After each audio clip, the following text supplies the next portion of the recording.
नमस्कार दोस्तों, आज इस वीडियो में हम जानेंगे कि टेस्टिस के वेरिकोसील क्या होती है, उसके लक्षण क्या होते हैं, उनसे क्या प्रॉब्लम हो सकती है और उसका ट्रीटमेंट कैसे किया जा सकता है। वेरिकोसील का मतलब होता है कि जब भी किसी ऑर्गन के चारों तरफ की वेन्स डायलेट होने लगती हैं, फूलने लगती हैं, तो जब टेस्टिस के चारों तरफ की वेन्स फूलने लगती हैं, उससे बहुत सारी प्रॉब्लम्स हो सकती हैं। अब ये वेन्स फूलती क्यों हैं?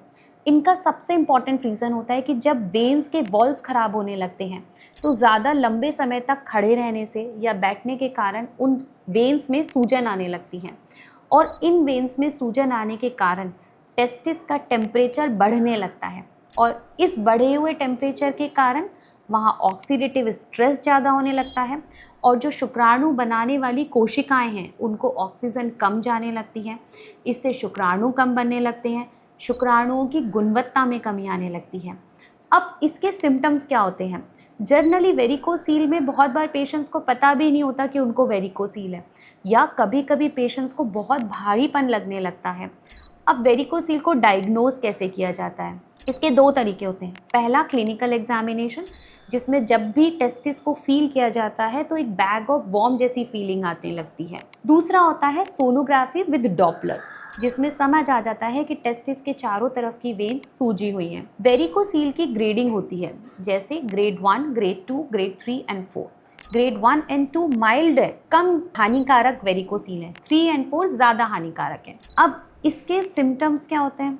या तो पेशेंट्स को भारीपन लग सकता है, दर्द हो सकता है।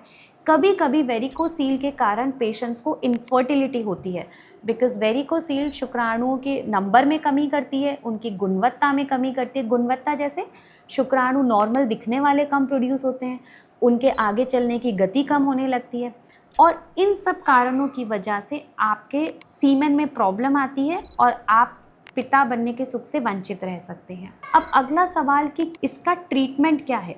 देखिए, अगर वेरिकोसील के कारण आपको इनफर्टिलिटी हो रही है और वेरिकोसील ग्रेड 1 और ग्रेड 2 है तो जनरली कोई भी इलाज कराने की ज़रूरत नहीं रहती है। IUI यानी इंट्रा यूट्राइन इंसेमिनेशन एक छोटा सा प्रोसीजर होता है, जिसमें जब भी आपकी वाइफ का एग रप्चर होता है, हम आपका सीमेन सैंपल लेते हैं, उसको प्रोसेस करते हैं, अच्छी क्वालिटी के शुक्राणु सेपरेट कर लेते हैं और उन शुक्राणुओं को वाइफ के यूट्रस में डाल देते हैं और प्रेगनेंसी की जा सकती है। बट अगर ये वेरिकोसील ग्रेड 3 और ग्रेड 4 की है और शुक्राणुओं में गुणवत्ता में ज़्यादा कमी है, नंबर ज़्यादा कम है, तो कभी कभी हमें IVF और टेस्ट ट्यूब बेबी की तरफ जाना पड़ता है और उससे हमें सक्सेस मिल सकती है।